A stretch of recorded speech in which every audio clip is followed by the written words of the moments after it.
Oke, semuanya. Kami dari kelompok 6 akan mempresentasikan mengenai penilaian dan analisis ekuitas di bagian 2. Jadi ini lanjutan dari minggu lalu. Sebelumnya, perkenalkan nama saya Agnes Yudi Sinalalomo dengan NIM 203. Next. Jadi yang materi pertama itu adalah mengenai forecasting laba. Jadi apa sih forecasting laba itu? Forecasting laba adalah proses proyeksi laba masa depan perusahaan berdasarkan analisis data historis, tren pasar, dan faktor-faktor yang mempengaruhi kinerja keuangan. Proses ini sangat penting dalam penilaian dan analisis ekuitas karena laba yang diproyeksikan menjadi dasar untuk berbagai keputusan investasi dan strategi bisnis. Next. Next. Nah, ini di sini ada tiga poin eh, bahwa forecasting laba itu penting. Yang pertama itu adalah sebagai dasar pengambilan keputusan. Jadi proyeksi laba ini nantinya akan membantu manajemen dan investor dalam membuat keputusan strategi seperti investasi, pengembangan produk, dan perencanaan anggaran. Lalu yang kedua adalah penilaian perusahaan. Jadi forecasting laba ini menjadi komponen kunci dalam valuasi perusahaan di mana laba yang diproyeksikan digunakan untuk menghitung nilai ekuitas dan menentukan potensi pertumbuhan. Lalu yang ketiga adalah perencanaan keuangan.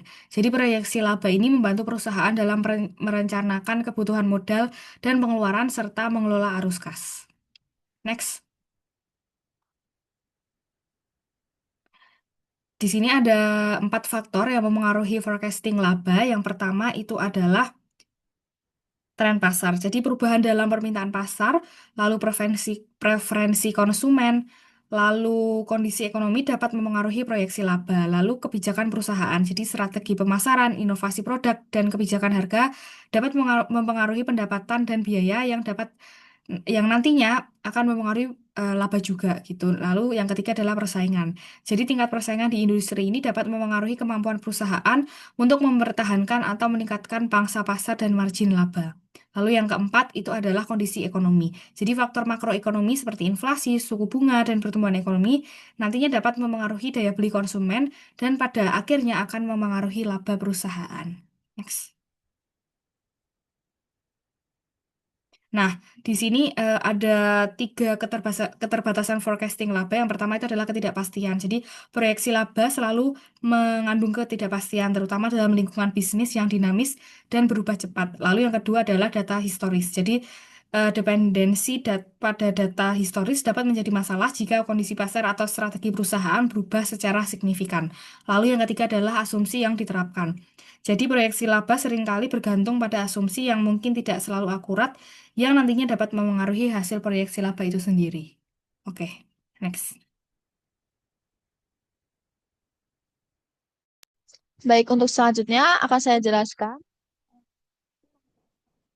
evaluasi DCF atau discount value. Di sini yaitu evaluasi dari nilai wajar sebuah perusahaan yang ditentukan oleh kemampuan dari perusahaan itu menghasilkan cash bebas atau free cash flow yang akan didiskontokan ke nilai saat ini atau present value. Di sini analisis ekuitas dari DCF sendiri fokus pada nilai intrinsik dari perusahaan, yaitu ada indikatornya, yaitu jika DCF lebih tinggi dari harga pasar, maka di sini ada indikasi bahwa harga saham itu under value. Jika DCF itu lebih rendah dari harga pasar, maka ada indikasi bahwa saham tersebut DCF juga berbasis pada kas nyata bukan pada laba akuntansi. Misalnya itu ada komponen discount cash value, cash flow, yaitu ada yang pertama free cash flow di sini yaitu merupakan uang tunai perusahaan setelah membayar semua biaya operasional dan juga investasi rutin. Yang kedua yaitu ada proyeksi jangka menengah, yaitu ada perkiraan waktu yang dapat digunakan oleh perusahaan, yaitu bisa dalam jangka waktu 5 sampai 10 tahun. Terus yang selanjutnya ada berdasarkan tren historis dan juga rencana bisnis yang telah ditetapkan oleh perusahaan. Yang ketiga yaitu ada terminal value, yaitu merupakan nilai perusahaan setelah proyeksi tahunan berakhir. Yang keempat yaitu ada tingkat diskonto atau WACC di sini, yaitu memperhitungkan biaya pinjaman perusahaan dan juga ekspektasi keuntungan yang akan diperoleh oleh investor. Untuk yang selanjutnya akan dijelaskan oleh rekan saya.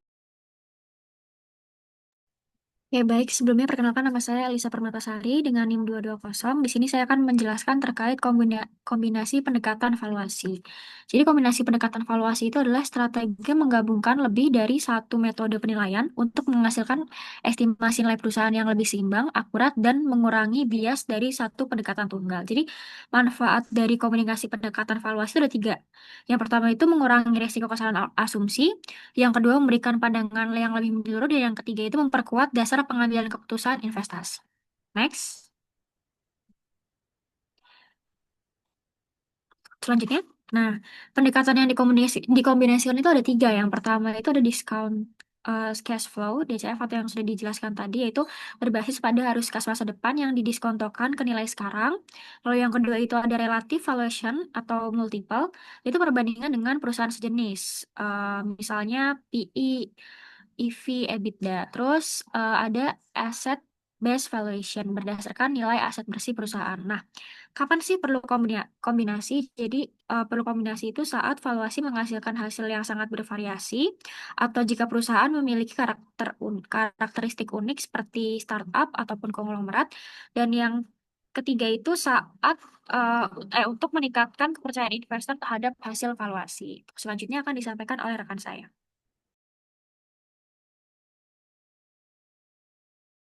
Selanjutnya adalah resiko dan ketidakpastian. Ya, ini pertemuan terakhir kita dan saya Bayu Nugroho 1219 akan menjelaskan terkait dengan resiko dan ketidakpastian. Bahasa Inggrisnya risk and uncertainty. Jadi untuk menilai earning power atau perkiraan laba suatu perusahaan itu bergantung pada perkiraan kondisi masa depan yang tidak dapat diverifikasi. Terdapat keterbatasan di situ. Apabila sedang menganalisis, kita sebagai analis harus terus memantau kinerja perusahaan dan membandingkannya dengan perkiraan dan asumsi terbaru. Laporan keuangan interim contohnya itu yang biasanya dikeluarkan kurang dari 1 tahun, triwulanan, adalah sumber informasi yang berharga untuk memantau kinerja. Laporan interim biasanya diterbitkan setiap triwulan dan dirancang untuk memenuhi kebutuhan para pengguna. Laporan ini akan berguna untuk merevisi estimasi daya laba dan perkiraan laba. Namun, kita harus menyadari keterbatasan tertentu dalam pelaporan interim yang berkaitan dengan kesulitan dalam menetapkan komponen-komponen laba untuk periode di bawah 1 tahun. Next. Nah, ini kita masuk misalnya kita ingin menentukan hasil operasi untuk periode 1 tahun dan membutuhkan banyak penyesuaian dan estimasi akrual karena dalam 1 tahun itu ada akrual kan kita pakainya. Lalu penyesuaian akhir tahun ini sering kali rumit, memakan waktu dan mahal. Contohnya itu termasuk dalam pengakuan pendapatan, menentukan biaya persediaan, mengalokasikan biaya overhead, mendapatkan nilai pasar sekuritas, dan memperkirakan piutang tak tertagih. Penyesuaian untuk periode interim seringkali kurang lengkap dan menggunakan informasi yang kurang dapat diandalkan dibandingkan dengan periode akhir tahun. Hal ini memungkinkan menghasilkan ukuran laba yang kurang akurat untuk periode interim. Begitu juga kegiatan bisnis yang musiman. Karena terkadang juga ada penjualan yang biasanya hanya laku pada triwulan ketiga misalnya, sedangkan kita ingin menilai triwulan itu sebagai sesuatu yang akurat, tapi jomplangnya akan terjadi karena kegiatan bisnis yang fluktuatif itu tadi. Oleh karena itu, sebagai analis harus menyadari adanya kemungkinan kesalahan estimasi dan diskresi yang inherent pada laporan interim. Next.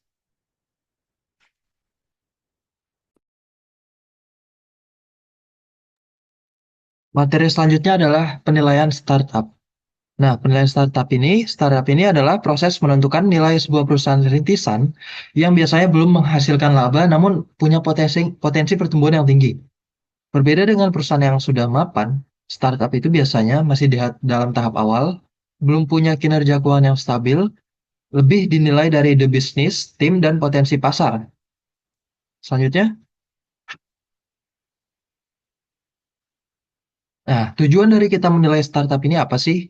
Jadi yang pertama itu untuk menentukan nilai saham atau ekuitas saat mencari pendanaan dari investor, lalu menjadi dasar negosiasi antara pendiri dan pemodal, VC ataupun angel investor, lalu untuk menilai apakah startup ini itu layak untuk diinvestasikan atau untuk dikembangkan. Maka dari itu kita perlu menghitung selanjutnya. Nah, jadi untuk kita menghitung atau menilai dari kelayakan si startup ini, itu ada beberapa cara yang umum. Yang pertama itu ada dengan menggunakan scorecard method atau dari metode non-keuangan Jadi di sini itu biasanya digunakan untuk startup itu yang masih di tahap awal banget ya, yang masih mungkin pendapatannya itu masih belum jelas, atau mungkin masih tahun pertama, jadi belum tahu pendapatan yang seharusnya didapatkan berapa. Maka dari itu, dalam scorecard method ini itu menggunakan non keuangan. Misalnya yang pertama itu adalah kualitas tim pendiri, lalu ada ukuran dan potensi pasar, ada produk layanan, ada kompetitor, ada strategi pemasaran dan kebutuhan pendanaan. Dan untuk masing-masing bobotnya itu secara umum biasanya yang pertama tadi kualitas tim pendiri itu 30%, lalu ukuran itu 25%, produk itu 15%, kompetitor 10%, strategi pemasaran 10%, dan kebutuhan pendanaan itu 10%.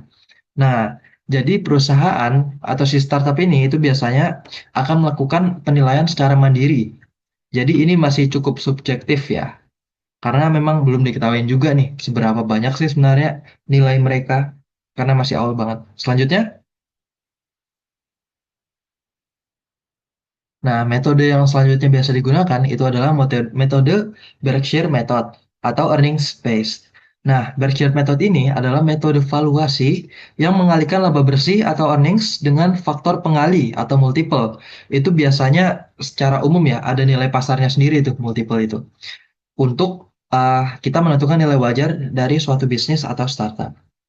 Adapun rumus yang biasa digunakan pada metode ini adalah valuasi sama dengan earnings forecast atau laba itu dikalikan dengan multiple. Nah, sebagai contoh, di sini biasanya secara umum startup itu yang sehat biasanya itu punya laba sekitar 100 juta per tahun. Ini secara umum aja ya. Dan rata-rata multiple di industri itu adalah 10 kali. Di sini contohnya itu startup minuman. Nah, maka valuasinya itu ya udah kita tinggal kalikan aja nih. Kira-kira labanya itu berapa? Misalnya 100 juta kita kalikan dengan multiple di industrinya yaitu 10, maka hasilnya 1 miliar yang menandakan bahwa valuasi dari si startup ini itu dapat dikatakan memiliki nilai perusahaan sebesar 1 miliar. Oke, next. Oke, mungkin itu aja materi dari kelompok kami yang bisa kami bahas. Kurang lebihnya mohon maaf. Terima kasih. Terima Semoga kasih, dapat. terima kasih. Dadah, berjumpa kapan-kapan. Dadah, halo, bye-bye. Ya.